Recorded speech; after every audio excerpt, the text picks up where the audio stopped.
आइए कुछ महत्वपूर्ण समाचारों की प्रस्तुति आपके सामने करें। बिहार में राजनीतिक नाटक पर पर्दा गिर गया। नीतीश कुमार ने मोदी, अमित शाह को और भाजपा को घुटने पर ला दिया। अब वे 10वीं बार मुख्यमंत्री पद की शपथ लेंगे। कल 12:30 से 1:30 बजे के बीच में शपथ विधि संभव होगा। उनके साथ कुछ मंत्री भी शपथ लेंगे। मामला रोचक हो गया। राजभवन पहुंच चुके नीतीश, राज्यपाल को पत्र भी दे दिया, सब कुछ हो गया। कल अब शपथ विधि हो जाएगी। अब यहाँ पर सवाल ये आता है कि भाजपा के अंदर ही अब विद्रोह शुरू हो गया। और मजेदारी की बात तो ये रही कि लगभग 34 से 35 भाजपा विधायक नीतीश कुमार के पक्ष में खड़े नजर आए। वे नीतीश के साथ हैं, और यदि नीतीश के साथ हैं तो आप मान लीजिए कि कितना हो गया, 85 और 35 जोड़ लीजिए आप, नीतीश कुमार तो भारी हो गए। और अब जब उनको राजद, कांग्रेस का समर्थन मिल जाएगा ना, तो नीतीश कुमार बहुत बड़े किंग हो गए। तो अब यहाँ नीतीश कुमार की एक बहुत बड़ी घोषणा होगी कि अब यहाँ पर जेडीयू की सरकार बनी है। ये तो हम कह रहे हैं अब जेडीयू की सरकार बनेगी। और यदि बीजेपी ने और अमित शाह और मोदी ने किसी भी प्रकार का कुछ नाटक किया ना, तो उस बीजेपी का कोई भी मंत्री नहीं बन पाएगा, ये भी तय है। और जब ये स्थिति सामने आई ना, तो बड़ा रोचक खेल हो गया। हालांकि अमित शाह और मोदी ने अभी उनके नाम की घोषणा नहीं की है, नीतीश के नाम की। और यदि कल कोई बड़ा खेला कर दिया तो नीतीश कल फिर बड़ा खेला कर देंगे। और अब उनका खेला एक तो बिहार में नहीं होगा, बिहार और दिल्ली में एक साथ खेला होगा। ये भी मामला बड़ा अति रोचक है। कल 1 बजे तक क्या स्थिति बनती है, ये हमें देखना है। चलिए आइए दूसरी बात। अब यूपी में भी बड़ा खेला चल रहा है। आदित्यनाथ को पद से हटाने की पूरी तैयारी कर ली गई है, स्क्रिप्ट लिख दी गई है। और संभवतः केशव प्रसाद मौर्य को यूपी की कमान दी जाएगी। जैसा है दो, कोई दिक्कत नहीं है। आदित्यनाथ ने भी किस तरीके से सीएम पद पर काबिज थे, ये भी किसी से छिपा नहीं है। अब वे आनंदीबेन से मिल रहे हैं, उनसे मिल रहे हैं, जिससे भी मिले तो उनके हटने की तो तैयारी हो गई। आदित्यनाथ को संघ पर बड़ा विश्वास था, संघ ने भी हाथ खींच लिए। तब आदित्यनाथ क्या करेंगे? अब जो 2027 के चुनाव में खेला करना करेंगे, जो भी कुछ होगा देखा जाएगा, क्या है क्या नहीं है। ये भी मामला बड़ा अति रोचक हो गया। अब यहाँ पर यह एक बड़ी विचित्र बात आ गई है कि राज्यपाल भी सत्तावादी राजनीति कर रहे हैं, भाजपा की राजनीति कर रहे हैं, गुजराती गैंग की राजनीति कर रहे हैं। उनके भी तथ्य और सत्य इकट्ठे किए जा रहे हैं, उन पर भी कार्रवाई हो सकती है। चलिए, ये भी एक समस्या थी।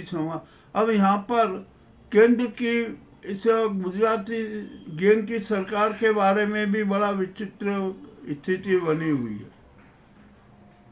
नायडू ने एनडी छोड़ दी और समर्थन भी वापस ले ली।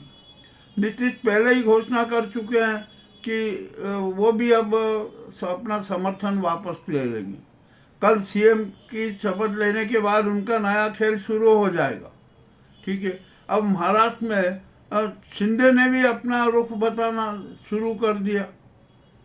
अब यहाँ पर क्या स्थिति बनती है, उनके 7 सांसद हैं, वे भी अब बीजेपी के साथ नहीं रहेंगे, मोदी के पक्ष में नहीं रहेंगे।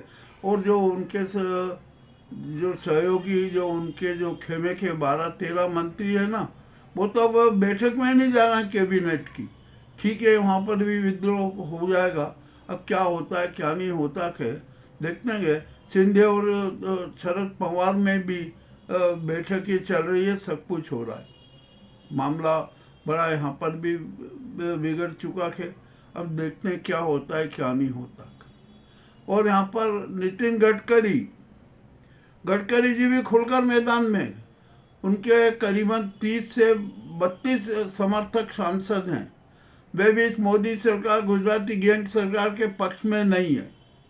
इन्हें कुल मिलाकर यह मोदी सरकार है ना, गुजराती गैंग की सरकार अल्पमत में है।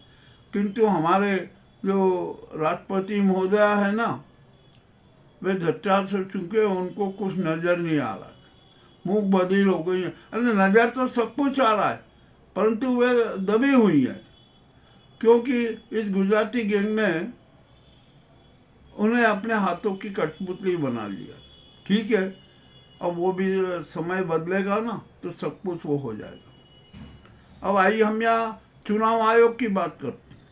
चुनाव आयोग के सारे पाप उजागर हो गए, पाप सब फूट गए, उनके सारे कांड उजागर हो गए। किस प्रकार से SIR में गड़बड़ी की, किस प्रकार से EVM में गड़बड़ी की, किस प्रकार EVM में सेटिंग की, और किस प्रकार से EVM में अग्रिम वोट डाल दिए गए, और अनेक नाटक हुआ। अरे वो चुनाव आयोग ऐसे फंसा कि 13 उम्मीदवारों का जब डेटा आया ना, तो 5-6 में तो 1,22,008, एक में उसमें 1,22,308, एक में 1,22,021, ऐसे ये सब जो 1,22,000 की जो रैंक चला दी गई। इसका मतलब ये हुआ कि EVM से छेड़छाड़ हुई, EVM में पहले से सेटिंग था। चलिए, अब ये भी हो गया। अब सुप्रीम कोर्ट ने सारी EVM मंगवाई, देखेंगे वो कि क्या हुआ, कैसे क्या हुआ। और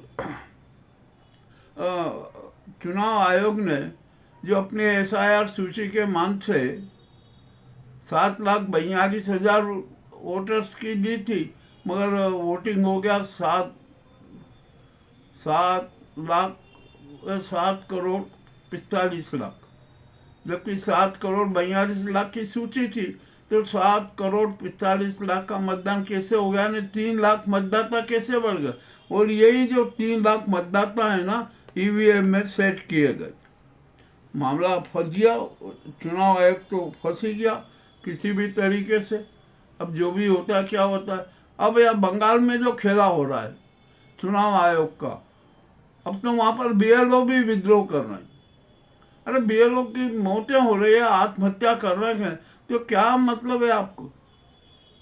आप ये SIR के उसमें आप किस प्रकार के दबाव बनाना चाहते हैं। अब कोई दबाव नहीं माना जाएगा।